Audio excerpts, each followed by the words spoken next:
Salut Jérémy. Salut Cathy. Eh ben, Eh ben, semaine danse. ouais, on sent qu'Essen arrive, hein. Ouais, Essen arrive, donc Et le que gros t'étais pas là la semaine salon, dernière. ouais, gros salon international avec beaucoup de jeux experts. Et bah donc on a collé des étiquettes hein, cette semaine. Collé Tu as des collé des étiquettes. étiquettes. On a fait On a fait dit des des prix. règles et on n'a pas beaucoup joué. Non. Et puis la semaine dernière, j'étais pas Ouais, là. J'étais au festival, au concours de Boulogne, donc on n'a pas fait de vidéo. Donc on a 15 jours de retard là. ouais, voilà. Donc Donc, on va faire une revue de presse, oui, des en choses, gros, et puis on remettra après, on fera notre compte des rendu mises sur en les jeux avant. avec nos têtes de lutin, et Ouais. puis on reparlera des jeux qui nous ont un peu plus parlé. On va essayer de faire dans l'ordre. Ouais. On Les commence enfants, par les les enfants. petits enfants. Et puis à tout seigneur, tout honneur. Eh Hein. bah, hop.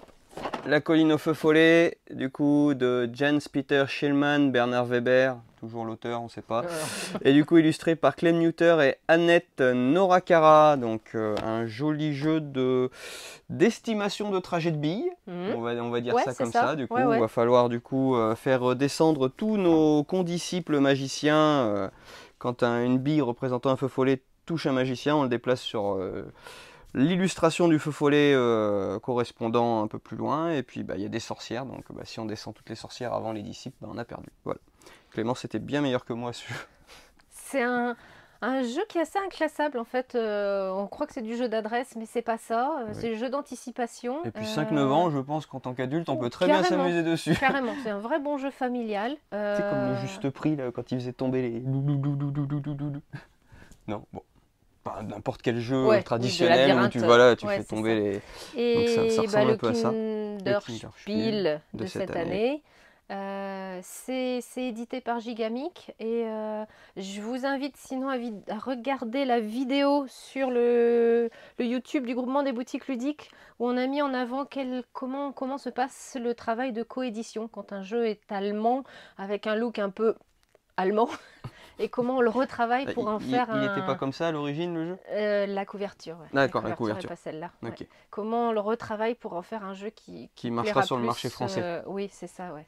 C'est super intéressant de comprendre ce travail de Eh ben, j'irai coédition. jeter un œil, tiens. Voilà, donc Colline au feu follet. Voilà. Ensuite, on a un nouvel opus dans la gamme, Des Similo. Similo. Donc après Harry Potter cette année, hein, qu'on a eu il y a 6 mois, les Mm. animaux fantastiques, du coup, sur le tiré du film éponyme, le premier.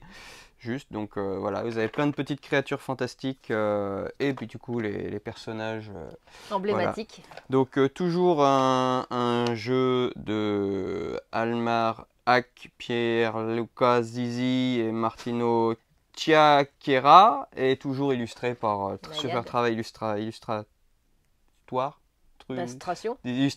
Super travail d'illustration de Nayad, voilà, qui sait vraiment croquer Oui. super bien les Ah, on les acteurs, reconnaît vachement ouais, bien, c'est super chouette. Donc, tout en Similo, ayant un petit côté mignon en plus. c'est ce petit jeu d'association d'images où vous devez essayer de faire deviner un des persos en disant il ressemble à ou il n'a rien à voir à avec. Voilà. En orientant du coup les images qui servent d'indices sans communication Voilà, verbale. ça c'est petit volume sur les jeux enfants. Hein. Le gros va arriver. Le gros arrive, hein, c'est parce que c'est Essen comme on disait. Si vous avez suivi la vidéo de Vichy, vous savez qu'on va avoir Ouais. pas mal de choix cette année en jeu enfant 5-7 ans. Oui. Donc, alors après on passe petit jeu d'ambiance. On passe en ambiance. On reste toujours dans le thème Harry Potter. Ouais, si tu veux. Wingardium Leviosa. Du coup, Harry Potter Stupéfix de Ludovic Maublanc, travail illustratoire du coup en interne de chez Asmodée, ou non, de chez Repos Productions. Du coup, tu m'as dit que c'était une réédition du Cash and Gun. Du Cash and Gun, voilà. Sorti il y a 18 ans. Ça va pas me rajeunir cette affaire. Donc du coup, un petit peu jeu de bluff où du coup Ouais. il va falloir qu'on vise les gens du coup en cachant si on a mis un sort ou pas mis un sort. Quand on est visé, on peut choisir de ne pas utiliser le sort et de se protéger. Et du coup, on va gagner des points comme ça. On va prendre des points de retard si on se fait stupéfixer parce qu'on arrive en retard au cours. Et puis après, voilà, il y a plein de petites mécaniques rigolotes sur le thème de Harry Potter. Ouais, et la rethématisation marche vraiment super bien. Et les cartes sont magnifiques. Oui, ouais, vraiment super content. Les baquettes, c'est un peu cheap, c'est du plastique, mais les Oui. cartes sont vraiment très jolies, avec des belles dorures et tout, c'est vraiment et chouette. ça marche super, donc c'est 3... 4, à partir de 4. Ouais, 4 à 8, sans doute un truc comme ça. Et vraiment, vraiment, là, je suis ravie de retrouver Cash and Gun revisité. Ensuite, rien à voir dans l'univers. Ah non, on est un peu plus cynique là. Donc le Oh non. World Championship Russian Roulette par Anthony Birch et à l'illustration, je le mettrai en insert parce que je ne l'ai pas. Ok. Ah si non, j'ai le travail. Ah non, ouais, si Weberson Santiago. Ok. Un peu spécial l'illustration, mais genre graphique un peu intéressant, Ouais, un peu on est, caricatural. sur, Mafia, ouais. classique. Pareil, du super jeu de bluff, c'est chez Igari. Igari, je fais un bisou à Raphaël, hein, qui est notre pote breton, mangeur de Queen Yamon et de galettes saucisses à toute heure du jour et de la nuit. Bisous Raphaël. Il a bien raison. Il m'a fait jouer à Vichy, avec moi une moue boudeuse en disant de toute façon, ce jeu de bluff, je ne vais pas aimer. Et merci Raphaël d'avoir insisté parce que c'est vraiment, vraiment rigolo. Et avec une note tactique en plus qui est vraiment chouette. Donc celui-là, je pense que ça vaut le coup qu'on vous en reparle parce que vraiment beaucoup apprécié. Apprendre au second degré, bien sûr, hein, dans le jeu. Oui. Parce qu'on est quand même sur un jeu de roulette russe. Il y a vraiment des jeux de cartes à effet, du coup, qui rajoutent des combinaisons dans le jeu qui le rendent vraiment intéressant. Donc, à pas louper celui-là. Je dirais que je l'aurais testé. Je m'étouffe dès le début de la vidéo, on est mal parti. On a fait tout. Mais oui, Sea Salt. Voilà. Le jeu très attendu du coup de Bruno Catala, Théo Rivière, illustré par PY Gallard et Elderen. Je crois que c'est un collectif de gens qui ont fait en fait d'artistes, qui ont fait donc des origamis et qui après ont pris les photos des origamis. Ouais, des oui, origamis, parce qu'il n'y a pas vraiment de travail illustratoire. Ouais, le travail il est sur l'origami. Voilà, donc voilà, très très joli jeu. Toutes les cartes sont différentes, donc, des origamis sur le thème de la mer, etc. Par contre, un vrai jeu de vilain. On est d'accord là-dessus. Oui. Le jeu, c'est qu'en fait, on va faire des combinaisons, donc des paires de poissons, des paires de crabes, etc. Dès qu'on les pose, on sait qu'on aura marqué un point. On a un petit effet supplémentaire de repiocher, d'aller embêter l'adversaire. Dès qu'on a 7 points, à partir de 7 points, on peut dire du coup qu'on stoppe la partie en se disant, vu le jeu des autres, j'aurai le plus de points. Et donc, si on met stop, bah, du coup, tout le monde comptera ses points. Celui qui a le plus de points, du coup, gagnera la manche, sachant qu'on doit arriver à un certain nombre de points par joueur. Mais on peut dire, je vous laisse une dernière chance quand on est vraiment sûr d'avoir fait des scores de fifou. Et dans ce cas-là, si on gagne, bah, du coup, on gagne notre score plus le nombre de cartes de même couleur qu'on a en bonus. Et les autres, par contre, ne marquera que leur bonus de cartes majoritaires. Donc là, ça creuse des écarts et c'est vraiment méchant. Sympathique, voilà. Ouais. C'est tout le genre de jeu que j'aime pas. Il a le bon goût d'être pas trop long à jouer, donc je veux bien faire une partie. Et d'être petit. Mais non, il est très malin. Il est vraiment malin. Et le travail sur les origamis est vraiment super chouette. Oui, ouais. Bah, c'est Bombix. Voilà, on sent qu'ils y ont passé de la passion et du cœur à l'ouvrage. Alors après, ça c'était les jeux d'ambiance. Alors toujours dans les jeux que j'aime pas. Oui, celui-là, très dubitatif.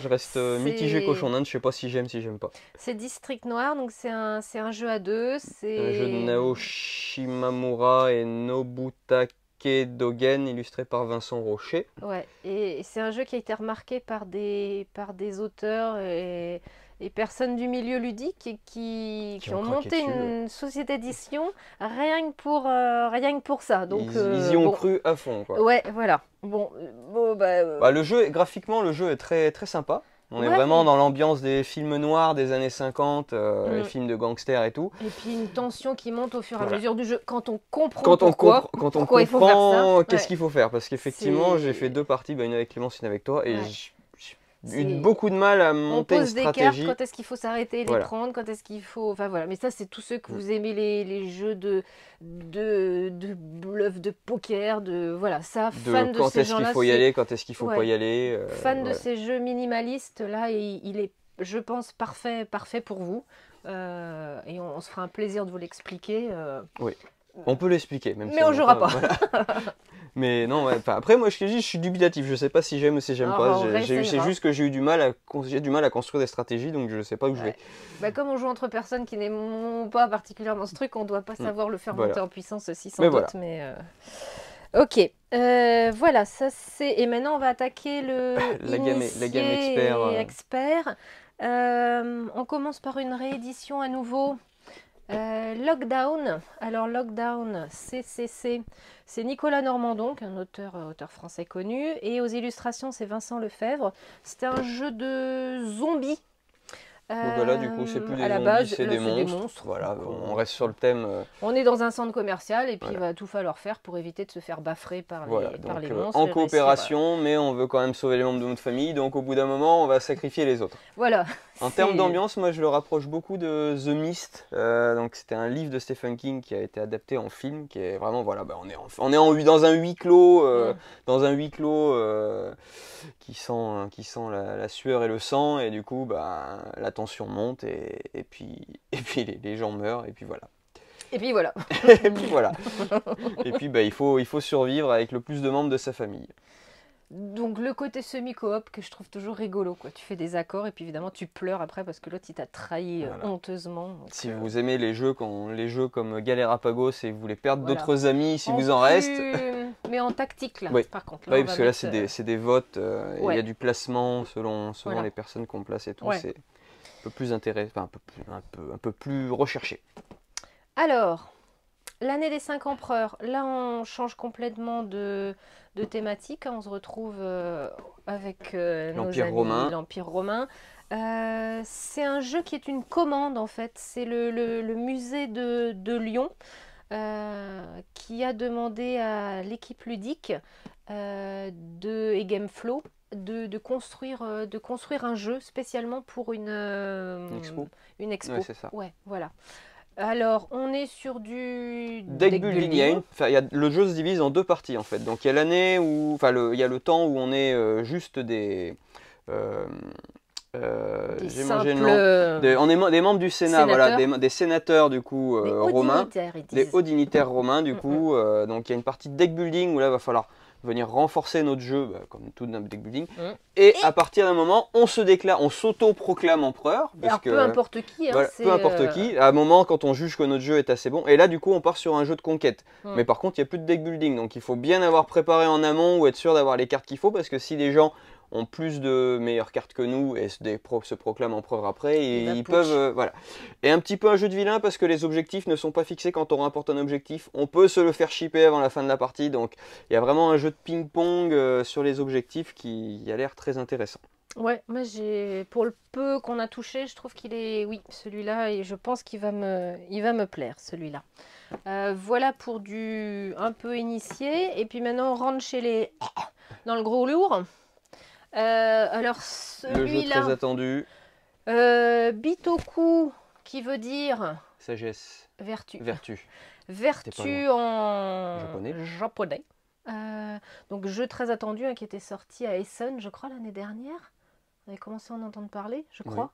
Oui. On avait commencé à faire le buzz. Qui fait partie des nommés dans le Diamant d'Or. Dans le Diamant d'Or, c'est ce collectif de personnes qui se chargent de juger les jeux experts, vraiment experts. Le gagnant cette année, c'était Ark Nova. Bitoku était, je crois, 5e sur la... J'avais noté. Oui, c'était 5e. Ouais, oui. J'ai mis 5e. Moi, j'ai trouvé franchement le thème... Je rentre mieux dans cet univers-là que dans... Voilà, on est quand même sur très ambiance Princesse Mononoke, les esprits de la forêt, Studio Ghibli, tout ça. Par contre, le jeu est... dense. Déjà, on sort le plateau de jeu, il y a plein d'icônes de partout, on fait « Ah, mon Dieu !» Et il y a plein de choses à faire. J'ai lu juste le début des règles, voilà. Il y a de la pose d'ouvrier, du deck building, il y a de la combinaison de cartes, de la collecte de ressources, mais c'est ultra dense. Je pense qu'il y a au moins une bonne demi-heure d'explication de règles pour les gens qui connaissent. Ouais. Et je pense que les deux premières parties sont vraiment à faire très posées, quoi. Mais bon, comme les Ark Nova aussi. Hein, il y a des millions de choses à faire. Et voilà. Mais le but, c'est d'avoir le plus de points de vertu pour pouvoir remplacer le grand esprit de la forêt qui part à la retraite. Malade. Ah non, il n'est pas malade? Il va à la retraite? Il part à la retraite. Ouais, à retraite à 65 ans, il est temps. Ce que j'ai vraiment trouvé chouette, c'est que l'univers, il va magnifiquement avec Oui, et la puis méca. Enfin, comme je disais à tout Clémence, on est un est... peu perdu Ouais. quand on lit les règles parce que tous les noms sont en japonais. Donc on a les yokai, on a Mm.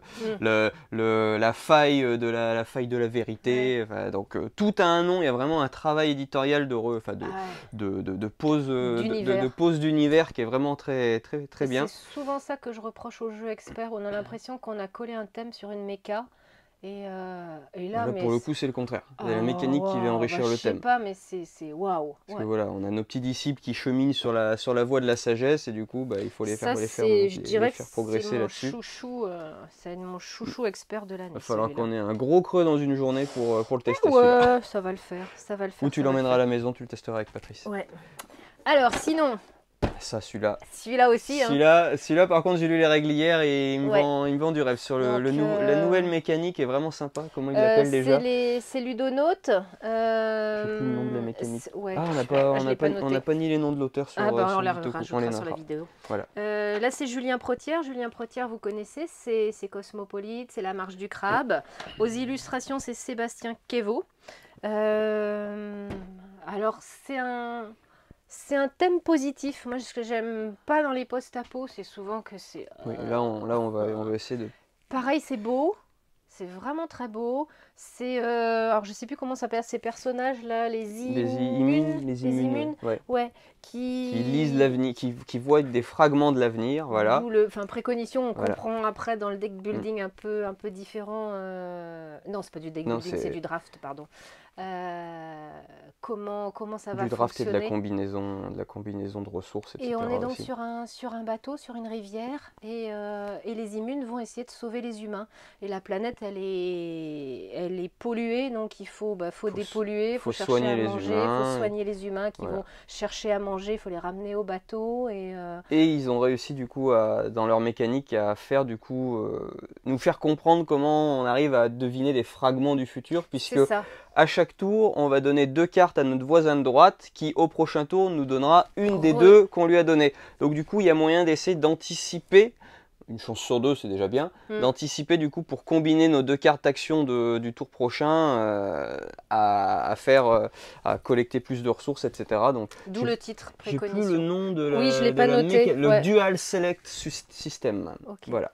C'est un draft. Voilà, c'est un draft amélioré où du coup on donne à l'adversaire des cartes qui va nous rendre du tour au tour d'après. Donc on peut commencer à monter une stratégie, des mécaniques. Alors évidemment la première partie, ça vous l'anticiperez pas, où il faudra au bout de quelques tours. Les mécaniques sont quand même relativement simples. Oui, après c'est de la combinaison de cartes, etc. L'anticipation, il va y avoir un petit peu de bluff aussi, parce que quand on va devoir donner la carte, on dit ah il est parti sur quoi, qu'est-ce que je peux lui donner et tout. Donc du bluff, du contre-bluff, mais vraiment. Et du coup ce qui est chouette, ça c'est un jeu expert sur lequel on n'est pas seul dans son coin non plus. Il va y avoir vraiment du coup de l'interaction entre les joueurs. Et il y a différents modes, il y a un mode en équipe, un mode compétition et un mode coopératif. Oui, c'est vrai, ça c'est chouette ça. Le mode coop, je trouve vraiment intéressant sur un thème où on est dans l'idée d'aller sauver l'humanité. On est tous dans le même bateau. Ouais, c'est ça. Je trouve une super idée d'avoir mis un mode coop. Alors on change complètement d'univers. Là, c'est pour moi, je crois, le premier sur lequel je m'arrête, un premier jeu à cocher sur un 4X. Donc là, on est sur pareil, du gros lourd. Hein.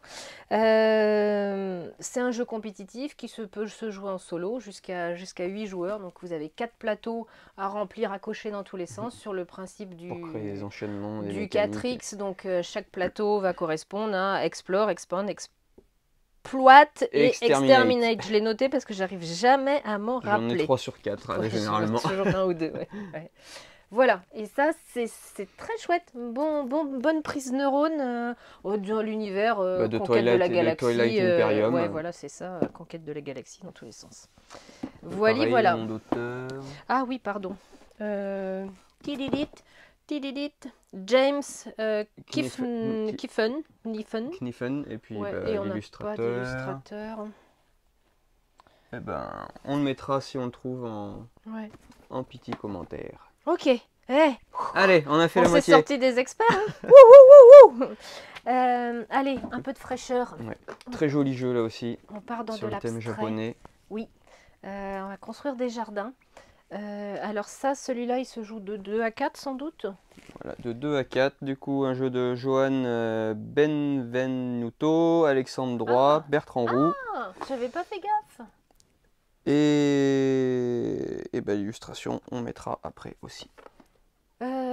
Principe du Sudoku, tout à fait. Ouais, il va falloir... Avec des chiffres qu'on ne doit pas répéter sur les lignes et les colonnes. Voilà, et puis dans jeu les de mêmes majorité dans les jardins. Et après, jeu de minorité pour récolter des carpes. Et les Et carpes de majorité. Donc les carpes vont nous permettre de multiplier les points là où on est majoritaire dans les jardins. Donc voilà, de la combinaison, de la réflexion. Très... Et joliment illustré, voilà, très zen, oui. Ouais.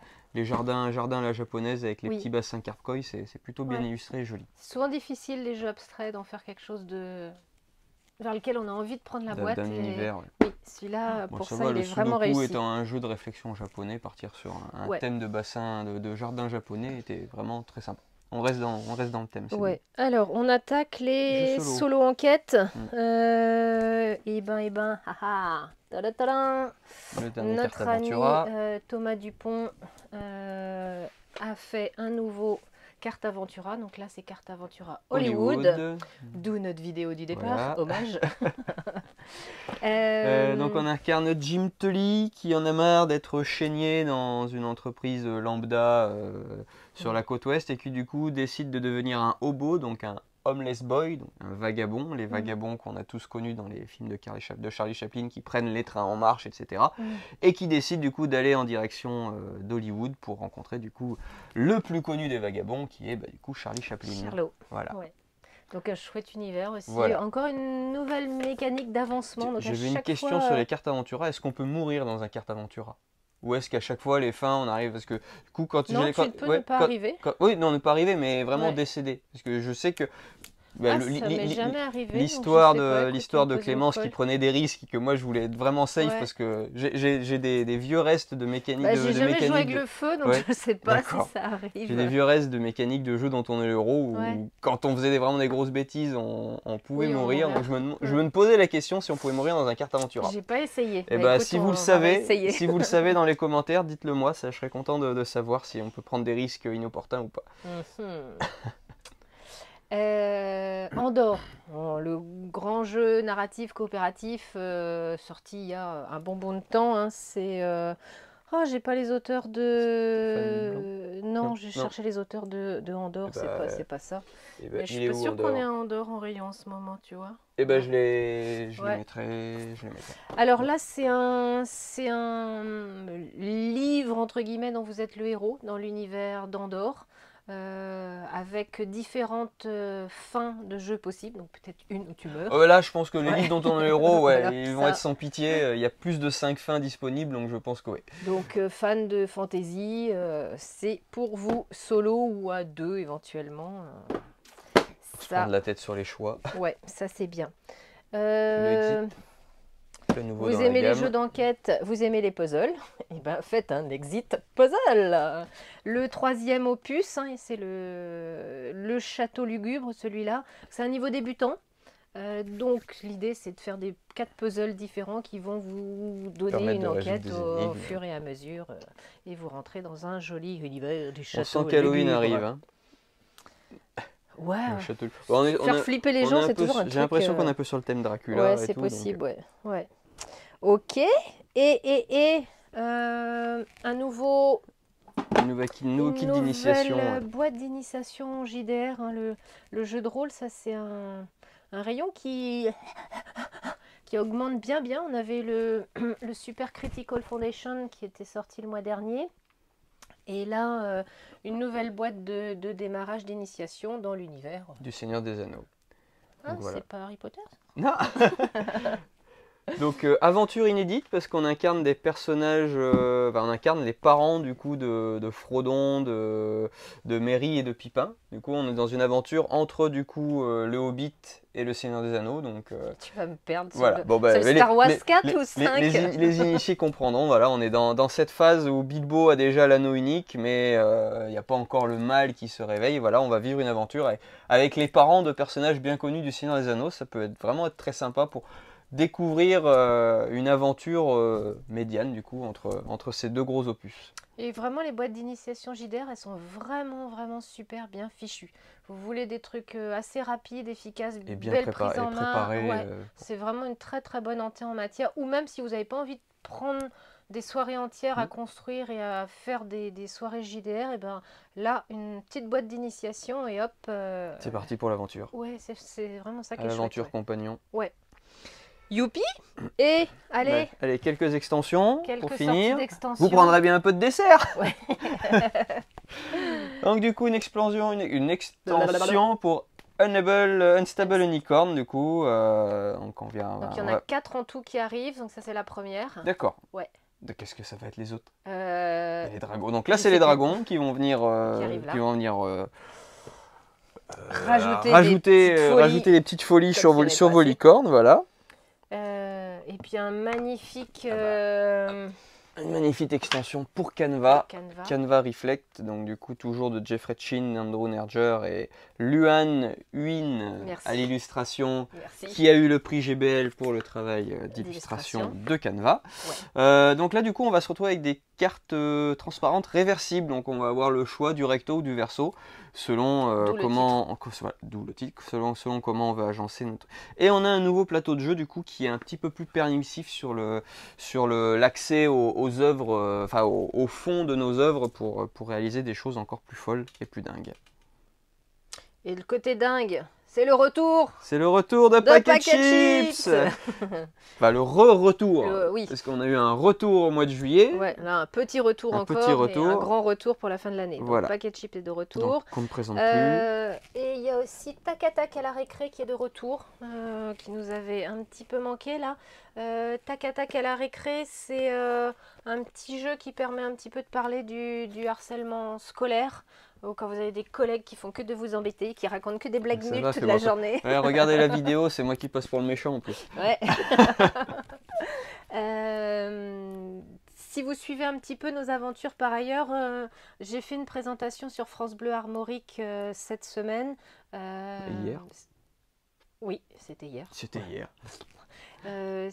Voilà, si vous avez des enfants que vous ne sentez pas super bien, si vous ne savez pas comment en parler, c'est un très bon jeu pour libérer la parole et puis peut-être essayer de donner confiance en soi pour essayer de faire des répliques pourries à ses collègues, ses camarades de classe. Et puis on va vous dire au revoir parce que j'ai entendu que quelqu'un essaie d'entrer et il est 10h10, presque 10h15. Mais non, mais j'ai pas fini. Ah, t'as pas fini? Eh ben on va faire vite. Allez. Il y a toujours l'opération Asmodée en cours jusqu'à la fin de la semaine prochaine. L'opération Asmodée, c'est sur une liste de jeux particulière. Vous achetez le premier jeu complètement et le deuxième jeu est à moins 50%. Le moins cher des deux. Vous achetez deux jeux, le moins cher des deux, vous avez une réduction de 50%. Et puis la liste est dans la vitrine et sur le Facebook, tu l'avais mis. Un encadré. Voilà. Ouais. Youpi. Du coup, merci d'avoir regardé cette vidéo jusqu'au bout si vous avez tenu. Mais vraiment du bonheur, je trouve. Cette semaine, il y a vraiment. Il y avait du boulot. Oui. Ça a été léger ce qu'on vous a dit, mais on fera des explications au fur et à mesure. Et puis quand vous viendrez en boutique, quand on vous l'expliquera, on vous donnera nos ressentis du coup sur les jeux qu'on aura pu tester. Ouais. Youpi, c'est parti. Allez. Bon dimanche, dormez bien. Et à bientôt.